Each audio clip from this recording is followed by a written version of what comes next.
In town and country, passionate gardeners spend every spare moment creating their very own horticultural masterpieces. Now Carol Klein and Dermot Gavin are visiting some of them, the finest gardens in Northern Ireland. You'll need machetes, won't That's you? it. We'll be judging them on planting, design and good gardening practice. And each week we'll be joined by a celebrity. Who, like me, loves getting their hands dirty. Treasures around every corner. I can't believe it. The mother in me is beaming. I mean, what a way to grow up. I'm sharing my sniff with lots of bumblebees. What a lovely thing. Football terraces filled with daisies. Yeah. We're going to visit gardens of every size and shape. Today we're focusing on 3 of the best. And the winner will go through to our grand final. We have our work cut out for us, but we're ready.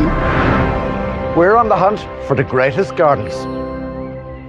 Helping decide which garden will be the showstopper, our guest judge. I'm Prue Leaf, probably better known for eating cake on telly than for gardening, but I love it.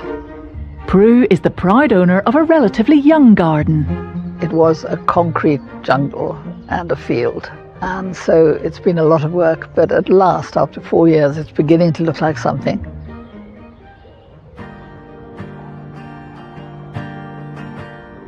Today's first garden is in Balnahinch, County Down. 3.5 acres, lovingly crammed with more than 4,000 different plants. Well, my name's Thomas McCaw and we have lived here for the past 12 years. When we moved in, this was a donkey sanctuary, so we've got very fertile ground because of that. And my name is Thomas Raju, and we both have our individual areas that we work in, but we always are talking to each other in terms of what needs to be done. I always say that he is the head gardener and I'm the opinionated under gardener. And I always say he's the very opinionated under gardener.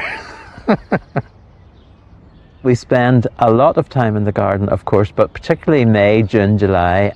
And it could be up to 10 hours a day. We typically have our dinner at midnight. So we are here till the very last rays of sunlight, and sometimes we have our head torches on as well. But sure, as I always say, you have to do something to fill your time, you know, so might as well be outside. Despite being an exposed, windy site with a heavy clay soil, the two Thomases have successfully planted a mix of themed beds, herbaceous borders, and a wide range of shrubs and trees. Oh, isn't this lovely? I reckon that this garden is about 10 years old. How'd you tell that?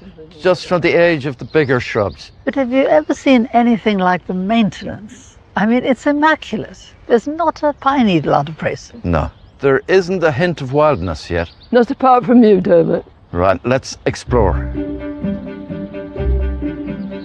The two Thomases' garden is a vibrant series of distinct areas, with colour-themed planting giving each a unique character.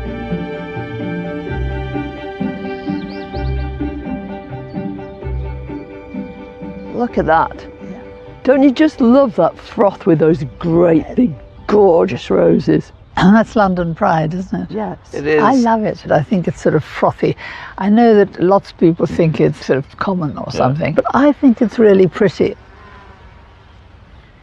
I love those soft plumes. I of love the Uruncus. Uruncus. It's beautiful. Yeah, it is. That's a bit wonky, isn't it? It's leaning, isn't it? Leaning It up really the is. hill. It seems to me that it should be down at ground level and that they've built that up around there. All the action in a tree happens just below the bark level, and that's where the water goes up and all the nutrients are transferred and all of that. So putting soil against it will eventually kill it. It mean it'll lean even further then. And what about the planting underneath? Those sedums aren't happy. They want to be baked in the sun. And this is kind of a forest. It's dappled shade. Dappled shade. Loveliest light, wrong plants. Wrong plants. Well, I'm learning a lot. He's very professorial, isn't he?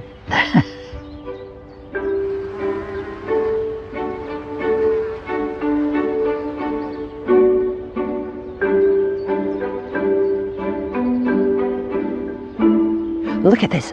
Well, don't just look at it, it's for sniffing. So that's my favourite daylily. Do you get pollen on your nose? Not off that, have I? No. No, good.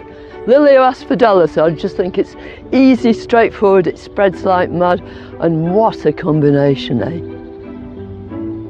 Big, voluptuous Blousy. orange poppies, and then the daintiness of these little floating geum flowers.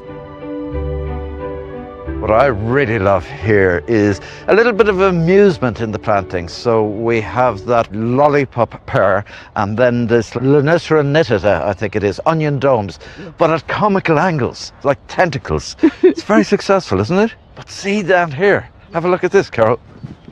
Whoa, how agile you are. This valerian. People would regard this as a weed. It grows on railway embankments out of the crevices. It grows and out so of on. every wall you can find. It doesn't really does. But what a great colour against the reds and the oranges. Really, Yeah, if you like really that lovely. sort of thing. I like that sort of thing. The Romans introduced that plant, didn't they? Did they? Yeah, and nettles. Do you remember?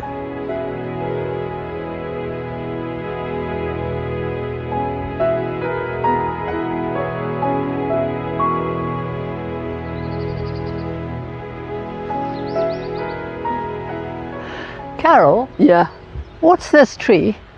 it's a columnar elm, a golden one at that. I've never seen one like it. But what do you think of peonies? I love peonies. I think they need a few more of them, to be honest.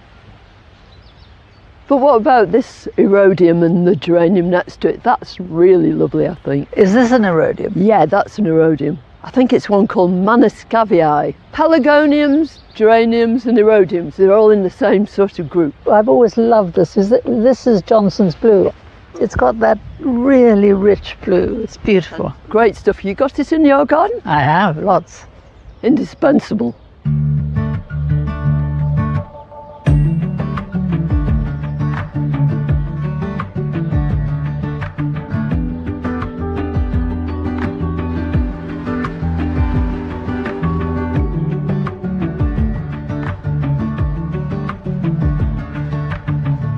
For me, the most beautiful, maybe the most successful part of this garden is right at the very top. It's this winding woodland walk.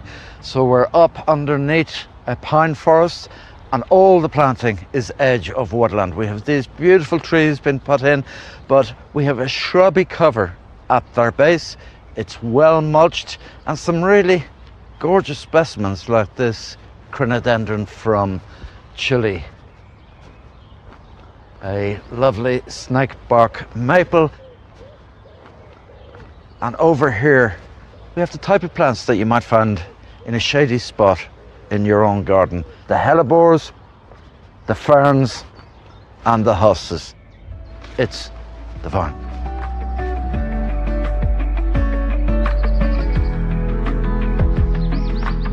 Thomas and Thomas, we have loved our romp through your hillside garden today. Yeah. Who does what? I do a lot of the maintenance, going around weed, because I don't work anymore, which is great. And Thomas, what do you do? Well, I'll answer it. I will answer it slightly differently. I would say we both have our respective skills. I think I am good at the overall. When I look and say, let's have a border here. I think it will flow better. So are you the artist? Yes, but we do discuss a lot about every plant before we place it. Where are you going with this garden? Is there a limit to the herbaceous border? We will have more herbaceous borders, but there comes a time when we will have to say that enough's enough, because there's only so much two people can maintain. It's been absolutely lovely to visit you and your amazing garden today. Thank you very much. Thank you for coming as Really, well. Thank you both. So educational and such fun. Thank you, thank you. Thanks for Brilliant. the garden. Thank you. Bye-bye. Next up, a spectacular suburban garden in Jordanstown, County Antrim, created by Karen. My favourite plant changes from season to season, from day to day, even from the morning to the afternoon. I would actually say my favourite plant is the one I'm actually looking at the time, Because it's a small garden, everything in the garden has to earn its place. So if it doesn't earn its place, it goes. onto the compost heap. But will Karen earn her place as one of our finalists? I think the main story is probably around here. Look at this. Wow.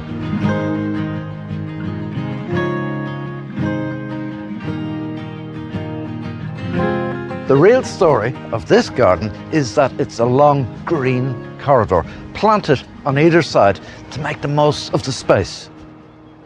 I am listening, I promise you, Dermot, but I'm distracted.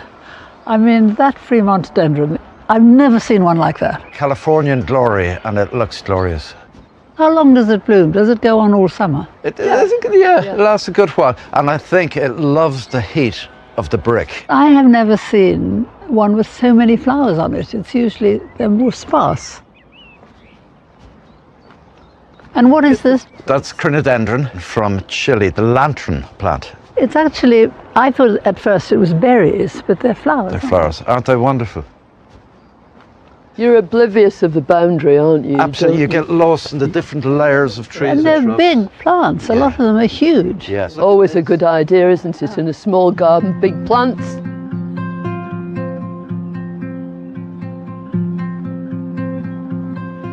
Aren't these lovely? Do you know the thing about sea hollies? They start off silvery like this, and then they turn blue. So the moment they turn blue is when the flowers start to open, and there's actually some pollen and nectar available. But do they all start with green, or do some of them grow up blue? Most of them are green and silver, and then become blue gradually. Oh, I didn't realise that. It's nice. It's wonderful, isn't it? It's layer after layer after layer.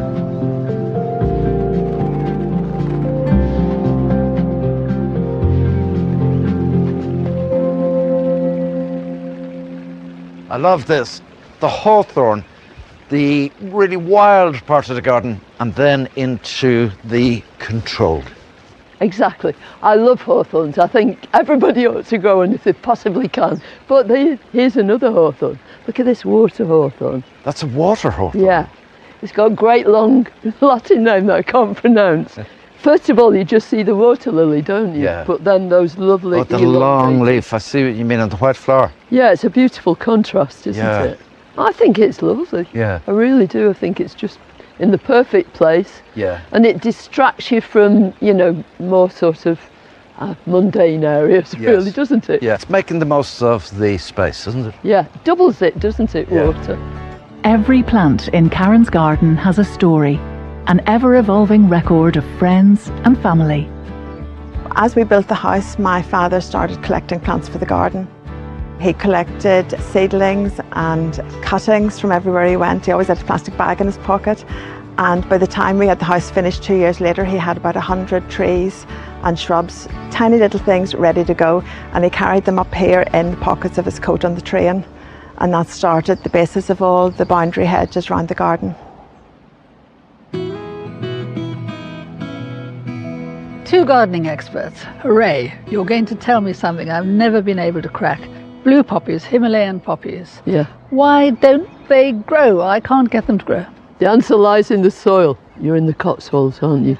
Horrible clay. Yeah. But it's the conditions, isn't it? They don't like alkaline soil. Yeah. So if it's a bit on the chalky side, forget it. Grow something else that's blue and just as gorgeous. We always, as gardeners, want to grow the plant we can't. No, we don't. Except for you. and do they need damp? Imagine the hillside in the Himalayas. So it's actually quite well drained underneath, but there's constant cloud cover. So there's all this dew, and if you look at the leaves, they've got these lovely sort of hairy leaves, and they collect all the moisture in there, and then that drips down. So damp as much as that.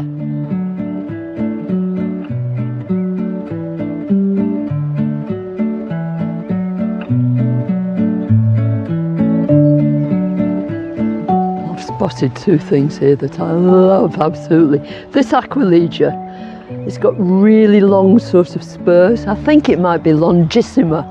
Isn't it gorgeous? It's so dainty. Really lemony. It's such a lovely colour, isn't it? It's such a keen colour. I love that. Is it Granny's bonnet? Yeah, Aquilegia, like an eagle, But it's also called columbine, like a dove. So it's a real contradiction, but it's a gorgeous colour, isn't it? Beautiful, I love them. And I love this. This is not my favourite colour. No. It's a sort of muddy mauve. I like clean, I mean, I love that colour. We know what colours you like. Yeah, and I don't, sorry darling, I don't like it. But Prue, you do get that in a really beautiful yellow also with I know, silver. the common leaves. one. The common one. The common mullein. Well, I bet I have found a colour that you will love over here. Look at this, Prue. That's one you have to be in love with. That is properly yellow. Yeah, it looks so exotic here, doesn't it? It's a pineapple broom. Cytisus basandiri. Broom. Doesn't that mean it's a pea flower? Yeah, exactly. And each individual flower is a separate little pea flower. Yeah. But have a sniff. Yeah, got it? I'm sharing my sniff with lots of bumblebees. Yeah, because it's full of them, isn't it? It's a buzz with them. Wonderful. Karen, we have delighted in our visit to your wonderful garden today. I'm so fascinated by the variety of plants that you have in this garden. Do you propagate them or buy them just because you like them and then find a place to plop them in? Or do you have some kind of grand plan? I see a plant somewhere and I really like it, but then I sort of think, will it work in my garden? And if it doesn't work in my garden, if I really, really like it, I will still give it a chance. And then sometimes I'll propagate if I can, because I get more satisfaction out of propagating. But I've got seeds I planted last week and they are up. And it's, you get such a kick when you see. Isn't it great? And even when you see the seed and you think it's levitating a little bit, and you know it's got roots, even though it hasn't got a top yet. Yeah. You mean you see the soil just going up and you know that shoot's and you know going it's to come coming. through. You know, it's so lovely because you can actually see the emotion. Yeah. It's like having children. They've got to grow and you want to see them do well. Yeah. And sometimes the sun shines. You have a whole garden full of sun. Well, it's been a delight rejoicing in your propagating success. Thank you very much for having us in. Thank you. Karen, Thank you so much. Happy gardening. I love this garden.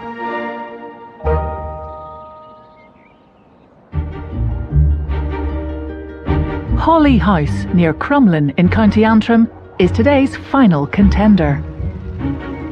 Everything in this 6-acre farmhouse garden has been planted over the last 27 years by retiree Will.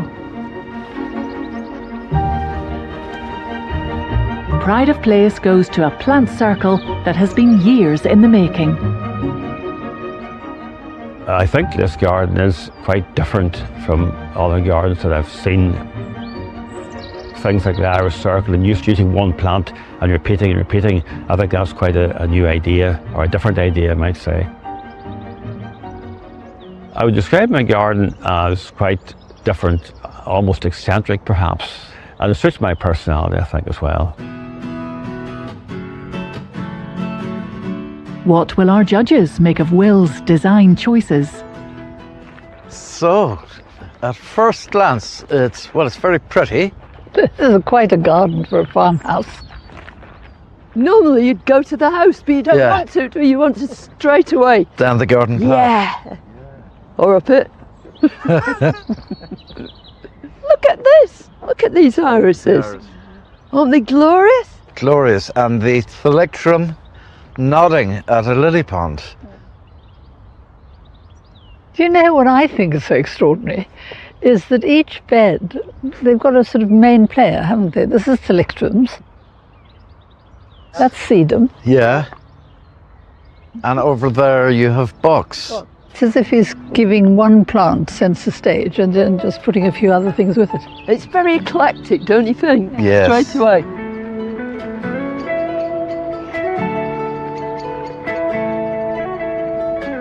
What's this, Carol?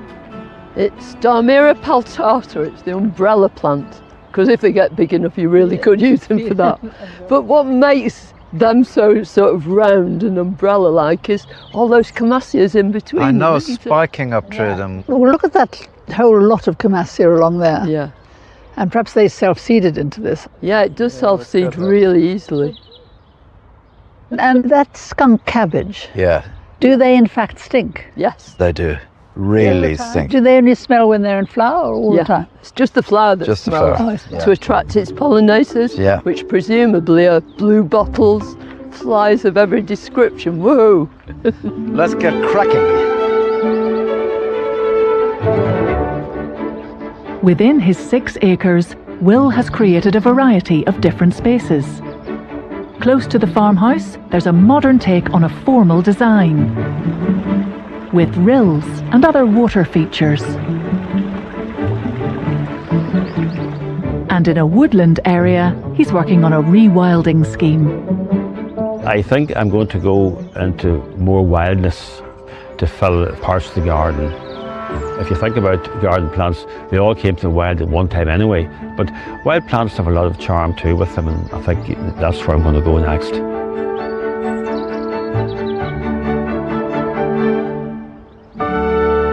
It's just glorious everywhere you look. It's a triumph. Yeah. Look at that salmon pink poppy. Just decided I want to be here. But I mean, who'd stick an oriental poppy right in the middle of that? But it works, doesn't it? He's created an amphitheatre and then filled it, and it's And all the rules are broken. yeah. And that's why it works. And look at all these candelabras. It's a Liberace fest here with the neon primulas. But in the background, that vermilion of the poppy again. I mean, how cheeky is that? And look at these hostas everywhere, hardly a leaf eaten. I mean, that's extraordinary.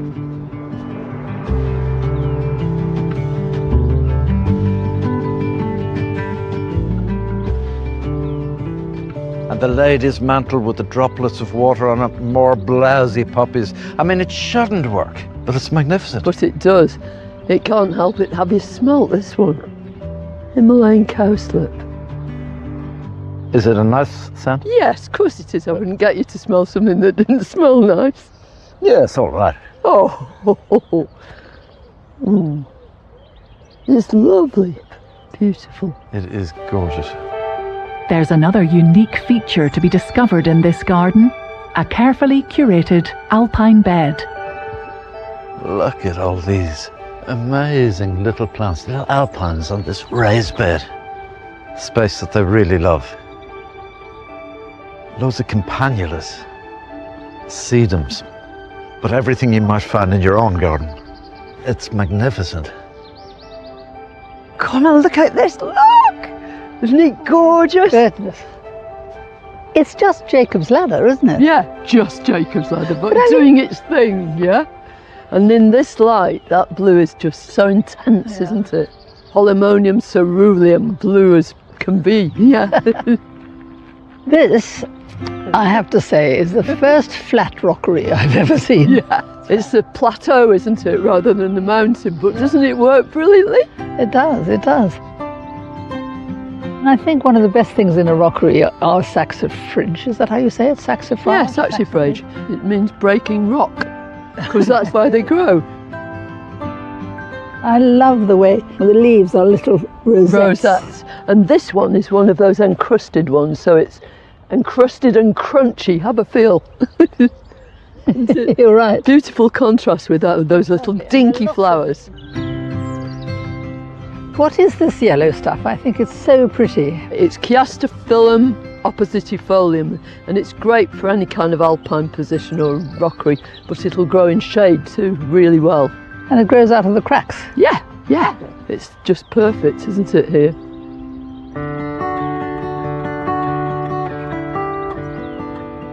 Will, thank you so much for inviting us to visit your, I think Wonderland is the only way we could describe it. Astonishing. Thank you very much. I just feel like my name should be Alice. Yes.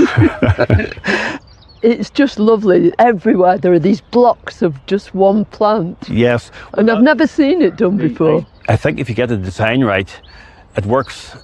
Those irises took me years. When we first came here, there was a clump of those irises, and I split them and divided them, and eventually I had enough of them to So go it's to the exponentially divide and divide and divide and divide and divide. What a good idea. It's been such a treat for us thank you for allowing us in. You're very kind. Thank you so much. Thank you. Thank you. I feel like curtsying, to tell you the truth. Wow. Wow.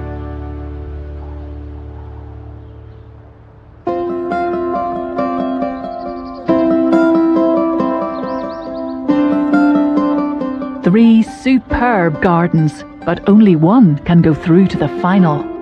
I have to say that every single one of those three gardens I've gone in, I've thought this is going to be the winner. So let's start with Thomas and Thomas. Prue, what did you think?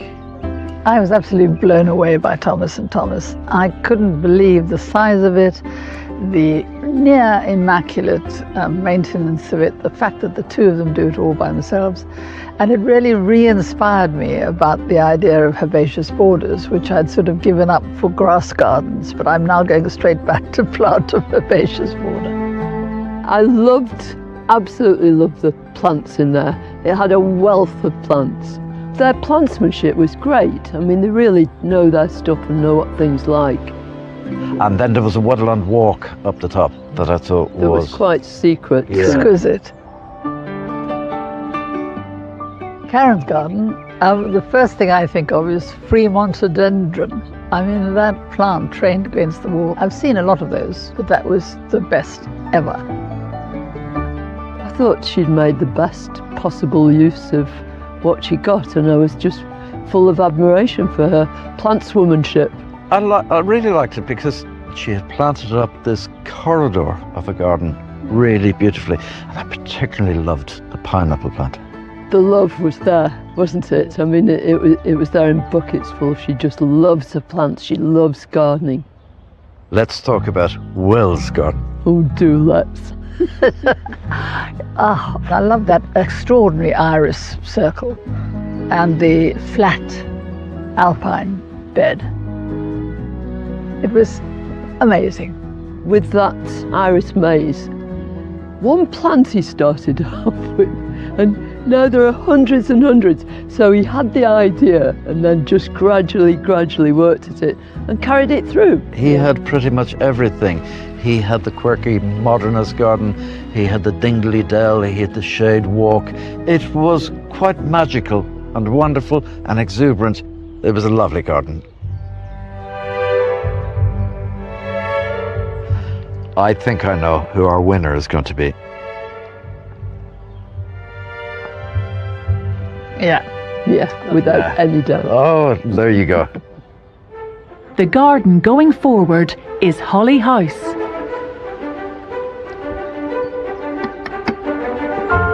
Here he is. Hello, Oh, hello. lovely to see you. Lovely to see you We too. want to say congratulations.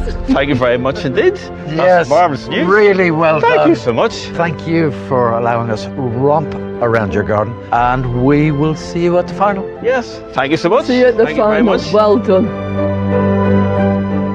Will is now one of 5 finalists, all with their eyes on the prize, each hoping that theirs will be the greatest garden.